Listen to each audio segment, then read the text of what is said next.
राजू, तुम तो school uniform में बहुत अच्छे लग रहे हो और अब तुम्हारा सपना भी पूरा होगा। अब मैं भी पढ़ूंगा और अपने सपने पूरे करूंगा। याद रखो बच्चों, एजुकेशन किसी एक क्लास के लिए नहीं होती, ये सबका हक है। तो पढ़ो लिखो और अपने सपने पूरे करो और अपने माता पिता का सर ऊंचा करो।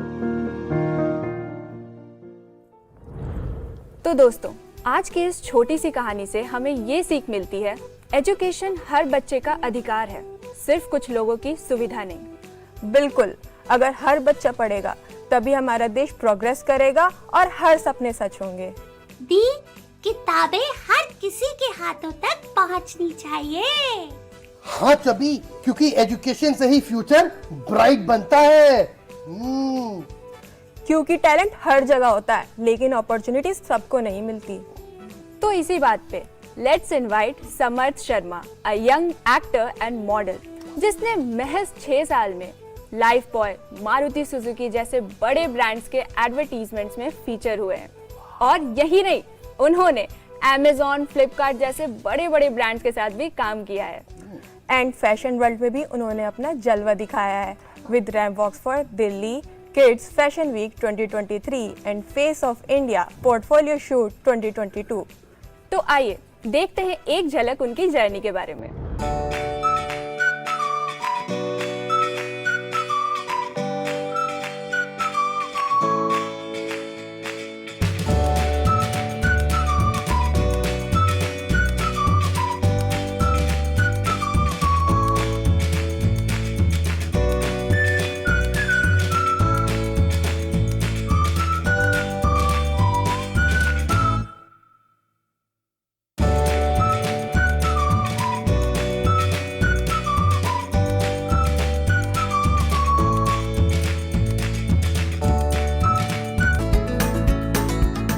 So let's welcome Samarth Sharma.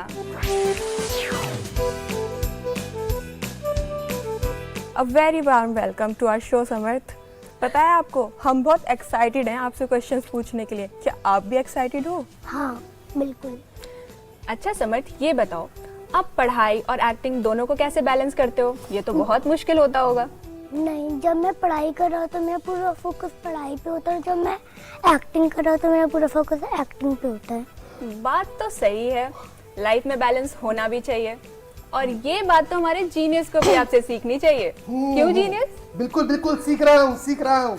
Focus भी पढ़ाई पर भी और साथ में एक्टिंग पर भी। वाह क्या बात है। मेरा भी आपसे एक सवाल है, ठीक है पूछूं? आप मुझे ये बताएंगे, आपने एक्टिंग में कब से आए? अभी तो आप बहुत छोटे हैं। कब? जब मैं 3 साल का था, मैं तो तब से एक्टिंग कर रहा हूँ और लोग एक्टर बनाते हैं। लोग ही मेरे मम्मी पापा को कहते थे, ये तो कमेंट्स करते थे, ये तो एक्टर है, तो हीरो। तब से मम्मी पापा ने मुझे इस फील्ड में डाल दिया। अच्छा समर्थ, आपको कैमरे के सामने एक्टिंग करने में डर नहीं लगता? नहीं। आप तो बहुत कॉन्फिडेंट हो। अच्छा, मुझे भी आपसे एक बात जाननी है, आपका फेवरेट हीरो या हीरोइन का नाम क्या है? सलमान खान। सलमान खान। ओह, मेरा भी। समर्थ, मुझे भी तुमसे एक सवाल पूछना है। क्या पूछ लूं प्लीज? समर्थ, क्या मैं भी तुम्हारी तरह एक्टर और मॉडल बन सकता हूँ? हाँ। ओह थैंक यू समर्थ। अच्छा समर्थ, आपने इतने प्रोजेक्ट्स में काम किया है, तो एक अपना फेवरेट डायलॉग हमें सुना सकते हैं? वांटेड मूवी का एक बार मैंने कमिटमेंट कर दी, उसके बाद तो मैं खुद की भी नहीं सुनता। वाह, आप तो सच में बहुत टैलेंटेड हो समर्थ। इससे लगता है सलमान खान के बहुत बड़े फैन हो आप। मेरा एक और क्वेश्चन है आपसे, पूछूं मैं आपसे? आप मुझे ये बताएंगे कि आप बड़े होकर क्या बनना चाहते हैं, डॉक्टर, इंजीनियर या फिर actor? Actor. Such a passionate boy. अच्छा समर्थ, आप अभी तक किन किन एक्टर से मिले हो? मैं अभी तक तो किसी से नहीं मिला, बट मैं मिलना चाहूँगा। अच्छा, क्या समर्थ आपको डांस भी आता है, करते हैं आप? नहीं। समर्थ, मुझे लगता है तुम बहुत अच्छा डांस करते हो यार। नहीं करते क्या? नहीं करता। एक बार ट्राई करके दिखाओगे कि कैसा करते हो? मुझे लगता है मुझसे अच्छा करते होगे, पक्का। नहीं आता मुझे। प्लीज, मेरा बहुत मन है तुम्हारा डांस देखने का, कर दो ना। मैं भी करूंगा पक्का। म्यूजिक लगाएंगे क्या यहाँ पे प्लीज?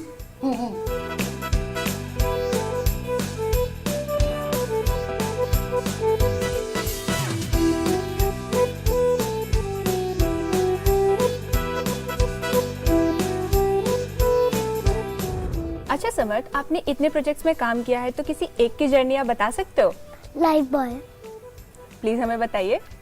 वो मुंबई में हुआ था। मुंबई को माया नगरी कहते हैं। मैं भी वहाँ पे गया था।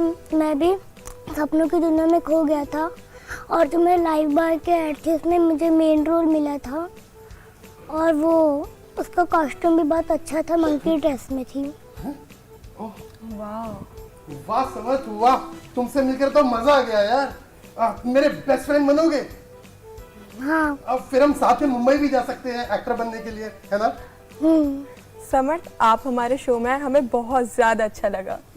Thank you so much for coming to this show. Bye bye bye Samarth, see you. Bye, see you. शाला पाठशाला, ये मस्ती की पाठशाला पाठशाला। एजुकेशन हर बच्चे का राइट होता है। ये सिर्फ रिच लोगों या सिलेक्टिव स्टूडेंट्स के लिए नहीं बल्कि हर बच्चे के लिए ज़रूरी होता है। इसलिए हर सोसाइटी एंड नेशन की रिस्पॉन्सिबिलिटी होती है कि हर एक किड को इक्वल एजुकेशन मिलना चाहिए। इसी टॉपिक पर हम आज बात करने जा रहे हैं हमारे आज के एक्सपर्ट से। Let's welcome doctor Kumar Ashutosh. He is a renowned educationist with 15+ years experience. He was a former director at IITTM and also represented India 5 times as a speaker at UNWTO Global Summit. And also, he has been honored with Best Teaching Excellence Award by Delhi University and Award of Excellence by UNWTO Mid-Arts. Let's welcome Kumar Ashutosh sir.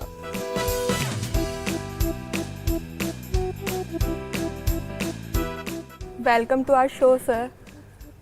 Sir, आज हम बात कर रहे हैं education is a right not a privilege पर। और sir, इसी topic से रिलेटेड मेरा एक सवाल है।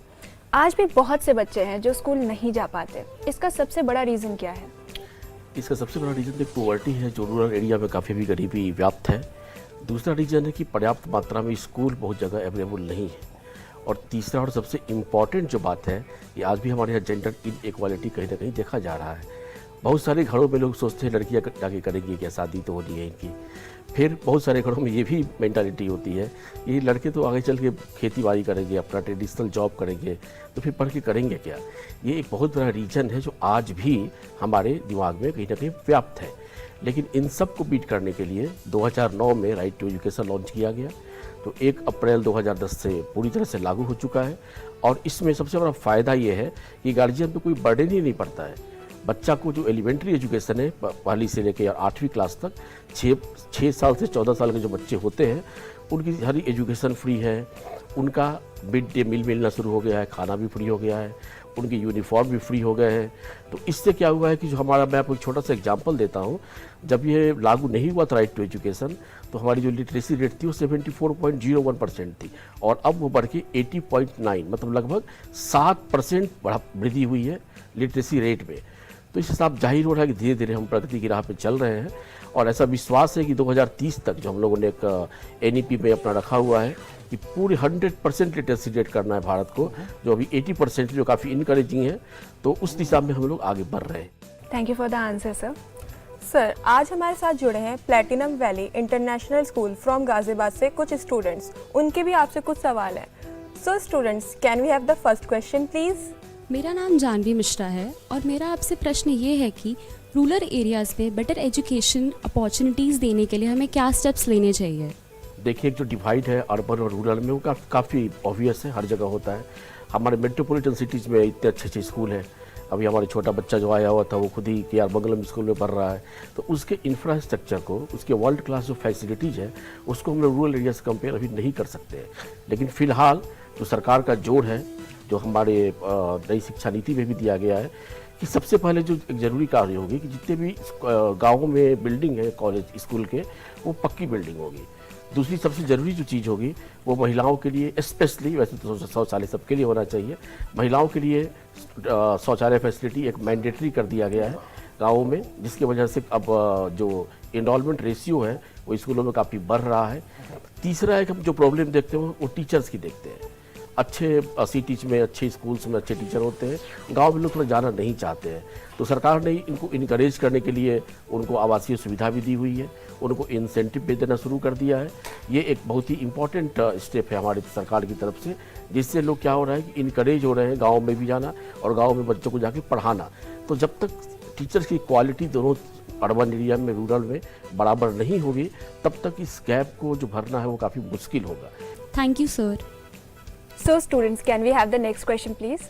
मेरा नाम वंशिका कसाना है और मेरा क्वेश्चन ये है कि सर अगर एजुकेशन सबका राइट है तो फिर अभी भी सोसाइटी में एजुकेशनल इनइक्वालिटी क्यों दिखाई देती है? देखिए, इनइक्वालिटी एक काफ़ी ब्रॉड कॉन्सेप्ट है। Inequality only in terms of monetary हम लोग नहीं यहाँ पे व्याप्त कर सकते, नहीं उसको ले कंसीडर कर सकते हैं। इनइक्वालिटी जो गांव में देखने को मिलती है वो कास्ट के बेसिस पे देखने को मिलती है, वो रिलीजन के बेसिस पे देखने को मिलती है, वो और एक economic inequality is always there. तो सबसे जो इम्पॉर्टेंट आस्पेक्ट है कि अभी भी SC, ST, माइनॉरिटी, इन लोगों का जो स्कूल में जाने का रेशियो है वो हमारे बाकी जो क्लास है उनसे कम है। ये एक इसका सबसे बड़ा रीज़न है कि जो इक्वालिटी का कॉन्सेप्ट वहाँ पे फॉलो नहीं हो पा रहा है। तो सबसे जो जरूरी अब इस शिक्षा नीति में भी आया हुआ है कि एक एक्सक्लूसिव हम लोगों को क्या करना है कि SC, ST, OBC, माइनॉरिटी जहाँ पे स्कूल नहीं है वहाँ पे स्कूल खोलना है। उनको स्कूल खोल के फिर बच्चों का जो इनरोलमेंट रेशियो है उसको आगे बढ़ाना है, क्योंकि जब तक ये आगे नहीं बढ़ेगा इनइक्वालिटी व्याप्त रहेगी ही रहेगी। Thank you sir. स्टूडेंट्स, अगर आपका और कोई सवाल है तो आप सर से पूछ सकते हैं। मेरा नाम आरना वदवार है और मेरा आपसे यह क्वेश्चन है कि आजकल के टाइम में एजुकेशन और स्किल्स को मैनेज करना कितना इम्पोर्टेंट है? देखिए, इतना इम्पोर्टेंट है कि सरकार ने अलग से मंत्रालय खोल दिया स्किल डेवलपमेंट का। तो शिक्षा पहले क्या होता था कि हम BA MA करके और जॉब मिल जाती थी, अब वो दिन नहीं है। शिक्षा जो है, एजुकेशन जो है, आपको क्या करना है ये सिखाती है, कैसे करना है उसके लिए आपको स्किल डेवलप करना ही पड़ेगा। तो बिना स्किल डेवलप किए हुए आप कहीं भी एम्प्लॉयबिलिटी आपकी होगी ही नहीं। तो सबसे ज़रूरी चीज़ क्या है कि हम लोग जैसे अभी NEP में आया हुआ है कि बच्चे 6th क्लास से ही वोकेशनल एजुकेशन को एडॉप्ट कर सकते हैं। 10 डेज उनका जो होगा वो बैगलेस होगा। आपके स्कूल में पता नहीं वो इम्प्लीमेंट हुआ है या नहीं हुआ है। 10 दिन आप बैगलेस जाएंगे और वहाँ पे सिर्फ इंटर्नशिप पे फोकस करेंगे। तो जब कोई चीज़ आप 6 क्लास से सीखना शुरू करेंगे तो जाहिर बात है जब तक आप 20-22 साल 25 साल तक जब पहुँचेंगे आप काफ़ी कुछ सीख चुके होंगे।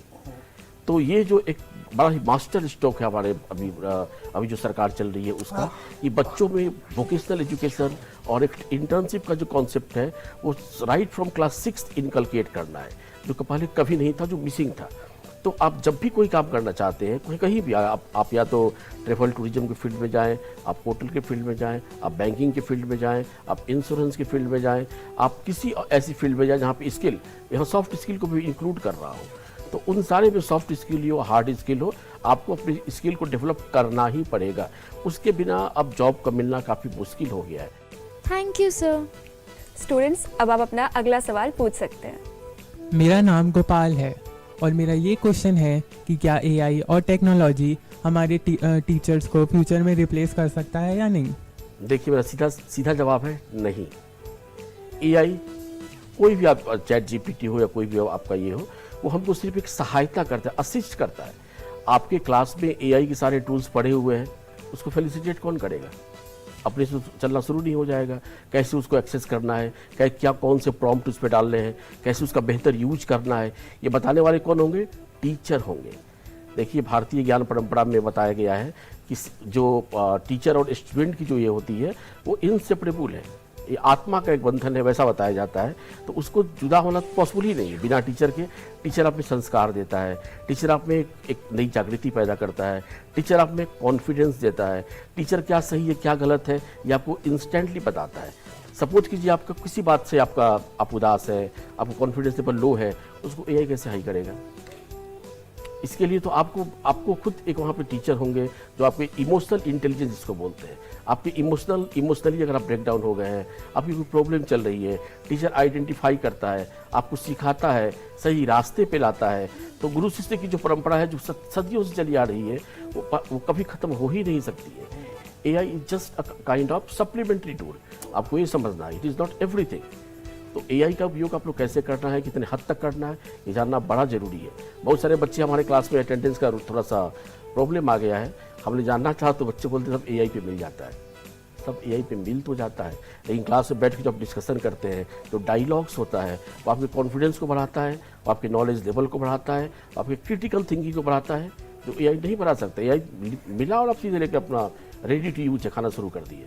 लेकिन आपकी क्रिटिकल थिंकिंग डेवलप होगी, आप इमोशनली कैसे बैलेंस रहें, आप कैसे गलत संगति से दूर रहें, इन सब की का जो आपके एक आंसर होता है वो सिर्फ और सिर्फ टीचर के पास होता है। एआई आपको बता तो देगा, आप ये मत कीजिए, लेकिन कैसे मत कीजिए आपको नहीं बता पाएगा, ये आपको टीचर ही बता पाएंगे। तो एआई चाहे जितना भी आगे बढ़ जाए, कुछ भी हो जाए, वो टीचिंग का कभी भी सब्स्टिट्यूट हो ही नहीं सकता, वो टीचर का सब्स्टिट्यूट कभी नहीं हो सकता। इसीलिए आप एकदम दिमाग में ये बांध लें कि आप जब भी क्लास में आते हैं, you are doing the very right thing. Thank you sir.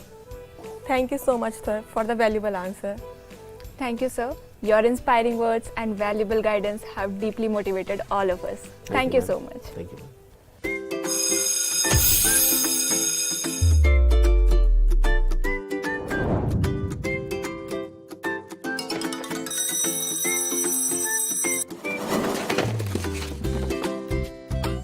Friends, और अब वक्त आ गया है सबसे एक्साइटिंग सेगमेंट का, डू यू नो। तो रेडी हो जाइए फन, लर्निंग और क्विक आंसर्स के लिए। हेलो हेलो हेलो नॉलेज के सुपरस्टार्स, क्या आप हैं तैयार? तो चलिए शुरू करते हैं आज की क्विज। ध्यान से सुनिएगा। मेरा पहला सवाल, अगर एक बच्चा एजुकेटेड होता है तो उसका सबसे बड़ा बेनिफिट क्या होता है? और आपके ऑप्शंस हैं, ऑप्शन ए सिर्फ अच्छे marks, option B better future and confidence, या फिर ऑप्शन सी सिर्फ पॉपुलैरिटी। आहा, तो बताइए दोस्तों, क्या है इसका सही जवाब? कौन बताएगा? बोलो बोलो, टेल मी। इसका आंसर है option B, better future and confidence. और ये है बिल्कुल सही जवाब। हो जाए जोरदार तालियां।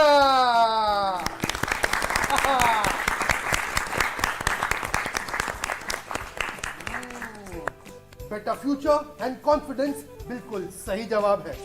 वाह वाह वाह, क्या बात है दोस्तों, लगता है कि आप सब बादाम खाकर आए हो। तो चलिए पूछता हूं अपना अगला सवाल। एक नेशन तभी पावरफुल बनता है जब, और आपके ऑप्शंस हैं, हर बच्चा एजुकेटेड हो, ऑप्शन बी सिर्फ कुछ लोग सक्सेसफुल हो, या फिर ऑप्शन सी सिर्फ टेक्नोलॉजी एडवांस हो। आहा, तो बताइए दोस्तों, क्या है इसका सही जवाब? कौन बताएगा? बताओ बताओ, सोचो सोचो। इसका सही जवाब है ऑप्शन ए, हर बच्चा एजुकेटेड हो। और इसी के साथ जोरदार तालियां।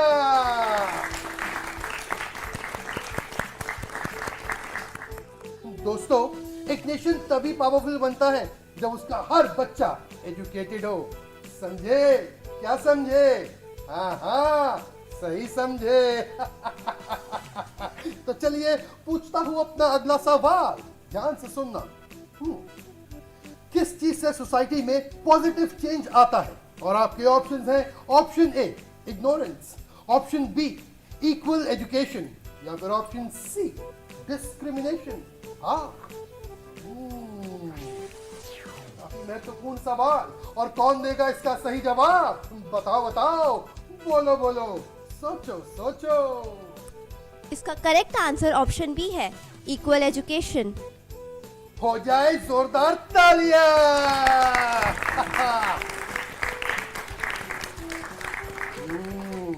बिल्कुल सही जवाब, इक्वल एजुकेशन। दोस्तों, अगर हम सब एजुकेटेड होंगे तो क्या हमें आगे बढ़ने से कोई रोक पाएगा? बोलो बोलो, टेल टेल। एजुकेशन ही हमारे आगे बढ़ने का रास्ता है। क्या समझे? हाँ, सही समझे। तो चलिए इसी के साथ पूछता हूं अपना अगला सवाल। और ये अगला सवाल आपके लॉजिक को टेस्ट करेगा। क्या सब लोग हैं तैयार? ऑल राइट, तो चलिए बताइए कि एजुकेशन डेमोक्रेसी को कैसे स्ट्रेंथन करती है? और आपके ऑप्शन है, ऑप्शन ए अवेयरनेस और रिस्पॉन्सिबल सिटीजनशिप डेवलप करके, ऑप्शन बी सिर्फ कंपटीशन बढ़ाकर, या फिर ऑप्शन सी सिर्फ टेक्नोलॉजी इंप्रूव करके। आहा, तो बताइए क्या है इसका सही जवाब? बताओ, कौन बताएगा? इसका सही आंसर है ऑप्शन ए, अवेयरनेस और रिस्पॉन्सिबल सिटीजनशिप डेवलप करके। वाह वाह वाह, क्या बात है। हो जाए जोरदार तालियां।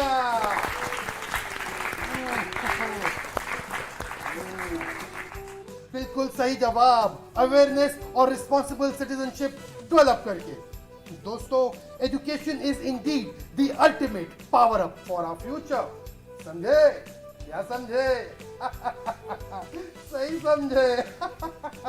तो चलिए अब पूछता हूं आपसे अपना आखिरी सवाल, ध्यान से सुनना।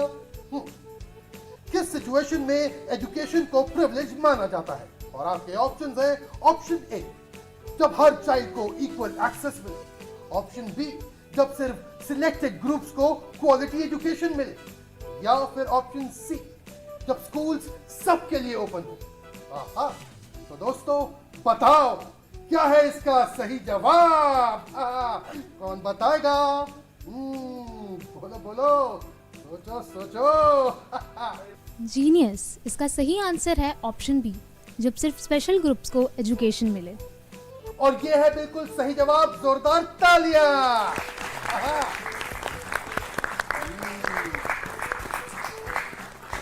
दोस्तों, जब सिर्फ सिलेक्टेड ग्रुप को क्वालिटी एजुकेशन मिले तभी उसको प्रिविलेज माना जाता है। क्या बात है, आप सबने तो मेरा दिल जीत लिया। याद रखना दोस्तों, जीनियस वो नहीं जिसके पास सिर्फ आंसर्स हो, जीनियस वो है जो अपनी एजुकेशन से दूसरों की लाइफ में रोशनी लाए। समझे? क्या समझे? हाँ, सही समझे। बिल्कुल दोस्तों, क्योंकि education is a right not a privilege. Yes friends, education ही वो लाइट है जो इग्नोरेंस को नॉलेज में बदल देती है। हाँ, एजुकेशन ही वो पावर है जो सपनों को रियलिटी में बदल सकती है। तो फ्रेंड्स, आज के प्रोग्राम के लिए बस इतना ही, और अपना फीडबैक देना ना भूलें ऑन आवर ईमेल masti-ki-pathshala@gmail.com। अगले एपिसोड में इंटरेस्टिंग क्विज, कुछ नई कहानियाँ और कुछ बेहतरीन लोगों के साथ फिर से पाठशाला में मिलेंगे। बट याद रखें, education is not a privilege for some, it is a right for everyone. Bye.